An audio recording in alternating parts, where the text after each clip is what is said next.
Hello students, welcome to your favorite channel English Learning Assam. Today I start the model question paper solution of education for HS final examination 2025. মৰমৰ ছাত্ৰ ছাত্ৰীসকল, আজিৰ এই ভিডিঅ'ত English learning আসামে প্ৰস্তুত কৰা মডেল কুৱেশ্যন পেপাৰ 2025 এডুকেশ্যনৰ কুৱেশ্যন পেপাৰখনৰ question number 1 আৰু question number 2 মোট 46 নম্বৰৰ সলিউশন কৰি দিম। ভিডিওটো তোমালোকৰ কাৰণে অকনমান দীঘল হ'ব পাৰে, তোমালোকে প্ৰথম পৰা শেষলৈ চাবা বুলি আশা ৰাখিছো। এইখিনিতে তোমালোকৰ আগত উল্লেখ কৰিব খুজিছো যে তোমালোকৰ প্ৰিয় চেনেল ইংলিছ লাৰ্নিং আসামে স্বদেশ অধ্যয়নৰ ভিডিও আপলোড কৰিছে। যদি কোনোবা মৰমৰ ছাত্ৰ ছাত্ৰী এইখিনি চোৱা নাই বা পোৱা নাই, তেতিয়াহ'লে তোমালোকে সেইখিনিও চেনেলটোত গৈ চাবা বুলি আশা ৰাখিলো। ইয়াৰ পিছতে মই স্বদেশ অধ্যয়নৰ আৰু এটা ভিডিও আপলোড কৰিম, গতিকে তোমালোকে এইটো চাবা বুলি আশা ৰাখিছো। ইতিমধ্যে মই এই মডেল কোৱেশ্যনৰ এটা ভিডিও লং কোৱেশ্যনৰ ওপৰত কৰিছো আৰু আজি হল ভেৰি শৰ্ট আৰু শৰ্ট কোৱেশ্যন। অহা ভিডিওত মই তোমালোকৰ কাৰণে কোৱেশ্যন নম্বৰ 3 লং কোৱেশ্যন 4 মাৰ্কৰ এই কোৱেশ্যনসমূহ আলোচনা কৰিম। তাৰ পিছত তোমালোকৰ আগত পৰীক্ষাৰ কাৰণে কিছুমান ইম্পৰ্টেন্ট কোৱেশ্যন আলোচনা কৰিম, সেইখিনি চাবা বুলি আশা ৰাখি আজিৰ এই ভিডিওৰ প্ৰথম প্ৰশ্নলৈ যাওঁ। তোমালোকে ইনষ্ট্ৰাকশ্যনখিনি অলৰেডি মডেল কুৱেশ্যনত পাইছাই। দেখা ইয়াতে কোৱা হৈছিল যে আনসাৰ দ্য ফলোইং কোৱেশ্যনছ এনি 12, তলৰ দিয়া প্ৰশ্নসমূহৰ উত্তৰ দিয়া যিকোনো 12টা। প্ৰথমতে তোমাৰ খালি ঠাই পূৰণ কৰা দিছিল। এ নম্বৰ, গুৱাহাটী বিশ্ববিদ্যালয় ড্যাশ চনত স্থাপন কৰা হৈছিল, উত্তৰ হ'ব 1948 চনত। বি, অসমৰ প্ৰথম মাধ্যমিক বিদ্যালয়খনৰ নাম হল ড্যাশ, উত্তৰ হ'ব গুৱাহাটী ছেমিনাৰী স্কুল, বৰ্তমান যাক কটন কলেজিয়েট HS স্কুল বুলি জনা যায়। সি, ইন্দিৰা গান্ধী ৰাষ্ট্ৰীয় মুক্ত বিশ্ববিদ্যালয় অৰ্থাৎ ইগনো ড্যাশ চনত প্ৰতিষ্ঠা কৰা হৈছিল, উত্তৰ 1985 চনত। নেক্সট ডি নম্বৰত কোৱা হৈছে যে বিশ্ব পৰিৱেশ দিৱস ড্যাশ তাৰিখে পালন কৰা হয়, উত্তৰ 5 জুন তাৰিখে পালন কৰা হয়। ই নম্বৰত চোৱা, গেষ্টাল্ট এটা ড্যাশ শব্দ যাৰ অৰ্থ হৈছে ড্যাশ সমগ্ৰ বা সম্পূৰ্ণ আকাৰ, উত্তৰ হ'ব এটা জাৰ্মান শব্দ। তাৰপিছত তোমালোকে এফ নম্বৰলৈ আহা। এফ নম্বৰত কোৱা হৈছে এজন ছাত্ৰই এটা অংক বহুবাৰ চেষ্টা কৰি নিজেই সমাধান কৰিবলৈ সক্ষম হল। এনে শিক্ষণ প্ৰক্ৰিয়া শিক্ষণৰ ড্যাশ পদ্ধতিৰ দ্বাৰা সমৰ্থিত। এইটো হ'ব কি? এইটো শিক্ষণৰ প্ৰচেষ্টা আৰু ভুল পদ্ধতিৰ দ্বাৰা সমৰ্থিত। জি নম্বৰটো হল অসমোহিত সামগ্ৰীৰ মধ্যমা নিৰ্ণয় কৰোঁতে সামগ্ৰী শ্ৰেণী ড্যাশ ৰাশিটোক বিবেচনা কৰা হয়, উত্তৰ সমাজৰ বা মাজৰ ৰাশিটোক বিবেচিত কৰা হয়। ড্যাশ মনোযোগত উদ্দীপকৰ তীব্ৰ প্ৰভাৱ থাকে, অনৈচ্ছিক মনোযোগত উদ্দীপকৰ তীব্ৰ প্ৰভাৱ থাকে। তো এইখিনি আছিলে তোমালোকৰ 8টা খালী ঠাই পূৰণ আৰু তাৰ সমাধান। এতিয়া মই তোমালোকৰ আগত এটা বাক্যত উত্তৰ দিয়া আলোচনা কৰিম। ইয়াতে দেখা প্ৰথম অৰ্থাৎ আই নম্বৰত দিয়া আছে ECC ইৰ সম্পূৰ্ণ ৰূপটো কি? উত্তৰ ECC ইৰ সম্পূৰ্ণ ৰূপটো হল early childhood care and education. তাৰপিছত জে নম্বৰ, SLM বুলিলে তুমি কি বুজা? SLM ৰ সম্পূৰ্ণ ৰূপটো হল সেল্ফ লাৰ্নিং মেটেৰিয়েল অৰ্থাৎ আত্মসহায়ক সঁজুলি। এতিয়া মই তোমালোকৰ আগত কোৱেশ্যন নম্বৰ কেটো আলোচনা কৰিম। কোন চনত ষ্টকহোম সন্মিলন অনুষ্ঠিত হৈছিল? উত্তৰ 1972 চনত ষ্টকহোম সন্মিলন অনুষ্ঠিত হৈছিল। তাৰপিছত এল নম্বৰ, যুক্তিপূৰ্ণ বা যৌক্তিক স্মৃতি কি? এইটো মই অকণমান পিছত তোমালোকৰ আগত আলোচনা কৰি আছোঁ। তাৰপিছত আছে আগ্ৰহ মনোযোগৰ সুপ্ত অৱস্থা আৰু মনোযোগ আগ্ৰহৰ সক্ৰিয় অৱস্থা এই উক্তিকাৰ কোনে কৈছিল উত্তৰ এই উক্তিকাৰ মনোবিদ মেকডুগলে কৈছিল এন মানসিকভাৱে সুস্থ এজন ব্যক্তিৰ এটা সামাজিক গুণ উল্লেখ কৰা উত্তৰ হ'ব মানসিকভাৱে সুস্থ ব্যক্তিৰ সামাজিক এটা গুণ হ'ল সুস্থ সামাজিক সমাযোজন তাৰপিছত প্ৰহাৰ কি আৰু এটা ম্যাথমেটিক্যাল প্ৰবলেম আছে এইকেইটা মই তোমালোকক এতিয়া আলোচনা কৰিছোঁ পোনপ্ৰথমতে মই তোমালোকৰ আগত যৌক্তিক স্মৃতিটো আলোচনা কৰিম তোমালোকৰ বাকি ৰোৱা কোৱেশ্চনখিনি আলোচনা কৰাৰ আগত যিখিনি তোমালোকৰ আগত মুখে মুখে মাতি গ'লো সেইখিনি তোমালোকে স্ক্ৰীনশ্বট মাৰি ল'ব পাৰা এইখিনি ইতিমধ্যে মই তোমালোকৰ আগত মুখে মুখে মাতি গৈছোঁ ঠিক আছে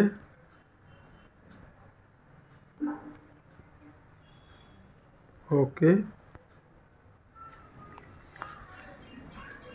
সো এতিয়া মই তোমালোকৰ আগত বাকি ৰোৱা তিনিটা কোৱেশ্চন আলোচনা কৰিম যুক্তিপূৰ্ণ স্মৃতি বা যৌক্তিক স্মৃতি কাক বোলে নিজৰ বিচাৰ বুদ্ধি প্ৰয়োগ কৰি ভালদৰে আয়ত্ত কৰি ধাৰণ কৰাক যৌক্তিক স্মৃতি বলে তাৰপিছত আছিল প্ৰসাৰ কি উচ্চ ৰাশি আৰু নিম্ন ৰাশিৰ মাজৰ পাৰ্থক্যক প্ৰসাৰ বলে তাৰপিছত এটা কি দিছিলে ম্যাথমেটিক্যাল প্ৰবলেমটো দেখা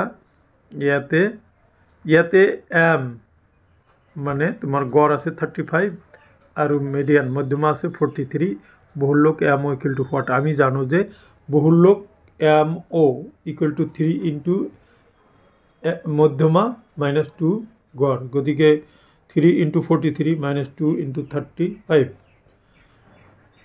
এইটো কৰিলে কি হ'ব 129 -70 গতিকে কাৰেক্ট আনসাৰ হব তোমাৰ 59 নিশ্চয় তোমালোকে ম্যাথমেটিক্যাল সমস্যাটো বুঝি পাইছা এতিয়া মই তোমালোকৰ আগত দুই মূল্যাঙ্কৰ প্ৰশ্নসমূহ আলোচনা কৰিম প্ৰথম প্ৰশ্নটো হ'ল মাধ্যমিক শিক্ষাৰ লক্ষ্য সম্পৰ্কে মোডালিয়াৰ আয়োগে আগবঢ়োৱা দুটা পৰামৰ্শ উল্লেখ কৰা উত্তৰ মাধ্যমিক শিক্ষাৰ লক্ষ্য সম্পৰ্কে মোডালিয়াৰ আয়োগে আগবঢ়োৱা দুটা পৰামৰ্শ হ'ল নাম্বাৰ 1 গণতান্ত্ৰিক নাগৰিকত্বৰ বিকাশ 2 ব্যক্তিগত যোগ্যতাৰ উন্নতকৰণ 3 ব্যক্তিত্বৰ বিকাশ 4 নেতৃত্ব শিক্ষা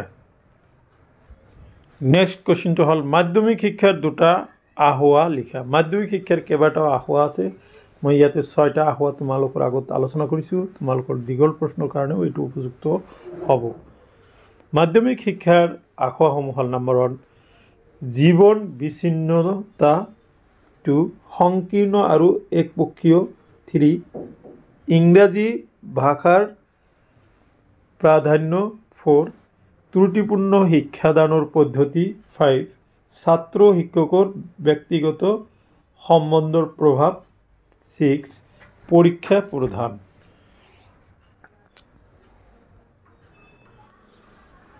নেক্সট কোৱেশ্চনটো আছে তোমালোকৰ সকলোবিলাক মুক্ত শিক্ষাই দূৰ শিক্ষা কিন্তু সকলোবিলাক দূৰ শিক্ষাই মুক্ত নহয় দুটা যুক্তি দিয়া সকলোবিলাক মুক্ত শিক্ষাই দূৰ শিক্ষা কিন্তু সকলোবিলাক দূৰ শিক্ষাই মুক্ত নহয় কাৰণ 1 শিক্ষক আৰু শিক্ষাৰ্থীৰ মাজৰ দূৰত্ব মিতব্যয়ী আৰু নমনীয় শিক্ষা ব্যৱস্থা নেক্সট তোমালোকৰ আছে অগতানুগতিক শিক্ষাৰ দুটা প্ৰধান বৈশিষ্ট্য লিখা ইয়াত মই 6টা মান বৈশিষ্ট্য আলোচনা কৰিছোঁ তোমালোকে চাই যোৱা নাম্বাৰ 1 জীৱনব্যাপী বা জীৱনব্যাপ্ত শিক্ষা এক জীৱনব্যাপী প্ৰক্ৰিয়া এই ধাৰণাৰ ওপৰত ভিত্তি কৰি অগতানুগতিক শিক্ষাই গঢ় লৈ উঠিছে গণতান্ত্ৰিক আদৰ্শ ভিত্তিক সকলৰ বাবে শিক্ষা এই গণতান্ত্ৰিক আদৰ্শ ৰক্ষাৰ সুযোগ সুবিধাৰ পৰা বঞ্চিত লোকসকল এই শিক্ষাৰ দ্বাৰা লাভৱান হ'ব পাৰে নমনীয় এই শিক্ষা ব্যৱস্থা সময় স্থান ব্যক্তি উপস্থিতি পাঠ্যক্ৰম মূল্যায়ন ইত্যাদি সকলো দিশৰ পৰাই এক নমনীয় শিক্ষা ব্যৱস্থা চাহিদা ভিত্তিক অগতানুগতিক শিক্ষা ব্যক্তি আৰু সমাজৰ চাহিদা ভিত্তিক শিক্ষা ব্যৱস্থা পৰীক্ষা কেন্দ্ৰিক নহয় 6 নম্বৰ এই শিক্ষা ব্যৱস্থা এক মৃত্যুবাহী শিক্ষা ব্যৱস্থা। 7 এই শিক্ষা স্বতঃস্ফূৰ্ত। 8 অগতানুগতিক শিক্ষা বিদ্যালয় চাৰিসীমাৰ মাজত আবদ্ধ নহয়। 9 শিক্ষাত তাত্ত্বিক বিষয়সমূহতকৈ ব্যৱহাৰিক আৰু কাৰ্যকৰী বিষয়ৰ ওপৰত এই শিক্ষাত অধিক প্ৰাধান্য দিয়া হয়। তোমালোকে দীঘল প্ৰশ্নৰ কাৰণে এইটোও লিখিব পাৰিবা। এতিয়া চোৱা, মই তোমালোকৰ আগত আৰু এটা প্ৰশ্ন, মহিলা সবলীকৰণ বুলিলে কি বুজা? 1985 চনত নাইৰোবিত অনুষ্ঠিত হোৱা আন্তৰ্জাতিক মহিলা সন্মিলনে মহিলা সবলীকৰণৰ বিষয়ে কৈছে। মহিলা সবলীকৰণ হ'ল সামাজিক শক্তি আৰু সম্পদ নিয়ন্ত্ৰণ ব্যৱস্থা মহিলাৰ হিতাৰ্থে পুনৰ বিতৰণ কৰাৰ প্ৰক্ৰিয়া। তাৰপিছত ইয়াত দিছে মূল্যবোধ শিক্ষা বুলিলে কি বুজা? মূল্যবোধ শিক্ষা দেখা। মূল্যবোধ শিক্ষা বুলিলে এনেবোৰ শৈক্ষিক কাৰ্যসূচী অন্তৰ্ভুক্তিকৰণৰ কথা সূচায় যিবোৰে ব্যক্তি আৰু সমাজৰ উন্নতিৰ অৰিহণা যোগায়। অৰ্থাৎ এই কাৰ্যসূচীবোৰে সমাজ এখনক স্বীকৃতি প্ৰদান কৰাত সহায় কৰে। ই এজন ব্যক্তিৰ সৰ্বাত্মক বিকাশ সম্পৰ্কে অৰ্থাৎ শাৰীৰিক, মানসিক, নৈতিক, সৌন্দৰ্যবোধক, সামাজিক আৰু আধ্যাত্মিক বিকাশত সহায় কৰে। তাৰপিছত দিছে মহিলা সবলীকৰণৰ দুটা প্ৰয়োজনীয়তা উল্লেখ কৰা। মই তোমালোকৰ আগত মহিলা সবলীকৰণৰ প্ৰয়োজনীয়তাসমূহ আলোচনা কৰিছোঁ। মহিলা সবলীকৰণৰ প্ৰয়োজনীয়তাসমূহ হ'ল, ইয়াতে মই কেইবাটাও দিছোঁ, তোমালোকৰ দীঘল প্ৰশ্নৰ কাৰণেও হৈ যাব পাৰে। 1 প্ৰত্যেকগৰাকী ছোৱালীয়েই যাতে বিনামূলীয়া আৰু বাধ্যতামূলক প্ৰাথমিক শিক্ষা আহৰণ কৰিব পাৰে তাৰ ব্যৱস্থা কৰিব লাগে। 2 মহিলাসকলৰ মাজত নিৰক্ষৰতাৰ হাৰ আঁতৰাৰ বাবে চেষ্টা কৰিব লাগিব। ছাত্ৰীসকলৰ আগ্ৰহ, অভিৰুচি অনুযায়ী বৃত্তিমুখী আৰু কাৰিকৰী শিক্ষা দিয়াৰ ব্যৱস্থা কৰিব লাগে। 4 লিংগ বিষয় অধ্যয়ন এটা বাধ্যতামূলক বিষয় হিচাপে প্ৰাক স্নাতক পৰ্যায়ৰ পৰা অন্তৰ্ভুক্ত কৰিব লাগে। 5 পাঠ্যক্ৰমত মূল্যবোধৰ শিক্ষা অন্তৰ্ভুক্ত কৰিব লাগিব। 6 মহিলাসকলক তেওঁলোকৰ জ্ঞাত পচন্দৰ ক্ষেত্ৰসমূহ যেনে শিক্ষা, স্বাস্থ্য, নিয়োগ সকলোকে সম্পৰ্কে জানিবলৈ যোগ্যৱান কৰি তুলিব লাগিব। 7 মহিলাসকলৰ বাবে প্ৰস্তুত কৰা অধিকাৰ আৰু আইন সম্পৰ্কীয় সাধাৰণ জ্ঞান ছাত্ৰ-ছাত্ৰীসকলক প্ৰদান কৰিব লাগিব। 6 এইখিনি আছিলে মহিলা সবলীকৰণৰ প্ৰয়োজনীয়তা। এতিয়া মই তোমালোকৰ আগত নেক্সট প্ৰশ্নটো লৈ আহিছোঁ। অন্তৰ্দৰ্শন শিক্ষণৰ অৰ্থ কি? অন্তৰ্দৰ্শন শিক্ষণ পদ্ধতি সামগ্ৰিকতাবাদ তত্ত্বৰ ওপৰত প্ৰতিষ্ঠিত। সামগ্ৰিকতাবাদী মনোবিজ্ঞানীসকলৰ মতে শিক্ষণ এক মানসিক বা বৌদ্ধিক কাৰ্য যি শিক্ষকৰ পৰ্যবেক্ষণ, অনুভৱ শক্তি আৰু অন্তৰ্দৰ্শন ক্ষমতাৰ লগত জড়িত হৈ থাকে। নেক্সট, শিক্ষণ পৰিপক্কতাৰ ওপৰত নিৰ্ভৰশীল। উদাহৰণসহ ব্যাখ্যা কৰা। পৰিপক্কতা আৰু শিক্ষণৰ মাজত এক অবিচ্ছেদ্য সম্পৰ্ক আছে। পৰিপক্কতা হৈছে বিকাশৰ স্বাভাৱিক ৰূপত সংঘটিত হোৱা দেহৰ এক অন্তৰ্বৰ্তী প্ৰক্ৰিয়া।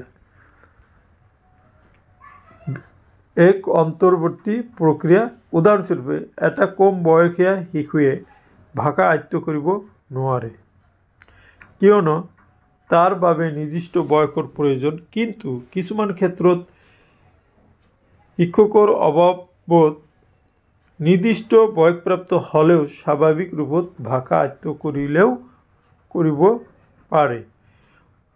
ওপৰৰ আলোচনাৰ পৰা আমি ক'ব পাৰোঁ যে শিক্ষাৰ ক্ষেত্ৰত দুয়ো দিশেই গুৰুত্বপূৰ্ণ, অৰ্থাৎ শিক্ষণ পৰিপক্কতাৰ ওপৰত নিৰ্ভৰশীল। এতিয়া দেখা, তোমালোকৰ স্মৃতি প্ৰক্ৰিয়াৰ লগত জড়িত যিকোনো দুটা পৰ্যায় বা স্তৰ উল্লেখ কৰা। স্মৃতি প্ৰক্ৰিয়াৰ লগত জড়িত যিকোনো দুটা পৰ্যায় বা স্তৰ হ'ল, মই কেইবাটাও আলোচনা কৰিছোঁ দেখা। নম্বৰ 1 শিক্ষা লাভ বা অভিজ্ঞতা আহৰণ।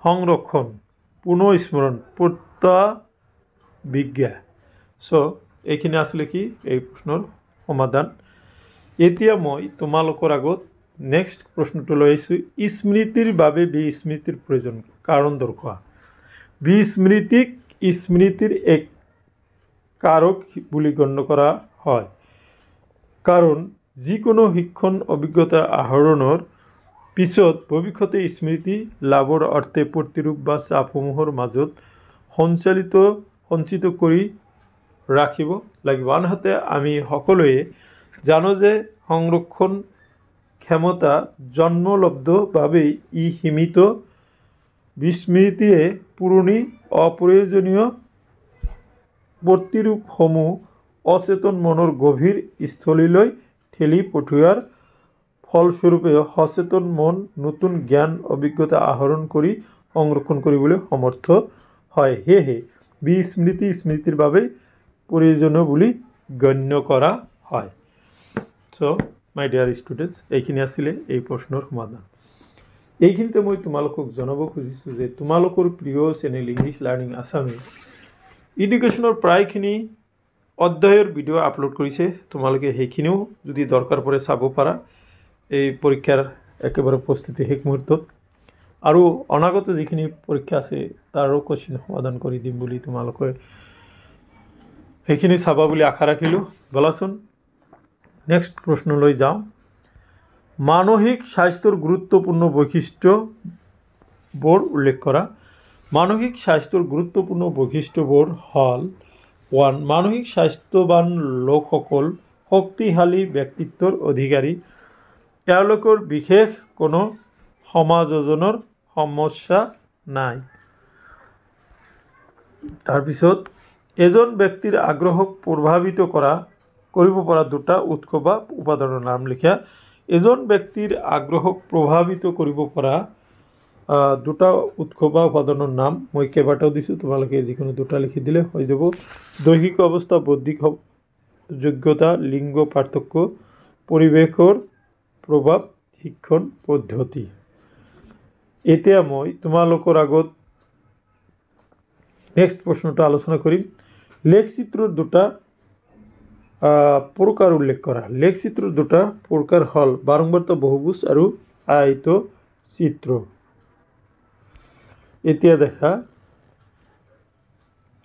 গড় কি এইটো নালাগে তথাপি তোমালোকে চাই যোৱা এখন তালিকাৰ এফএক্স গড় কি এইটো আগতে দেখা গড়ৰ সুবিধা ব্যৱহাৰ গড় বুলিলে ৰাশিৰ মুঠ যোগফলক মুঠ ৰাশিৰ সংখ্যাৰে হৰণ কৰি পোৱা ফলটোক বুজায় গড়ৰ সুবিধা হ'ল বা গড়ৰ ব্যৱহাৰ হ'ল তোমালোকে এনেকৈ লিখিবা ই এক সুস্থিৰ জোখৰ তাৰপিছত সৰু সকলো ৰাশিক প্ৰতিনিধিত্ব কৰিব পাৰে বা প্ৰতিনিধিত্ব কৰে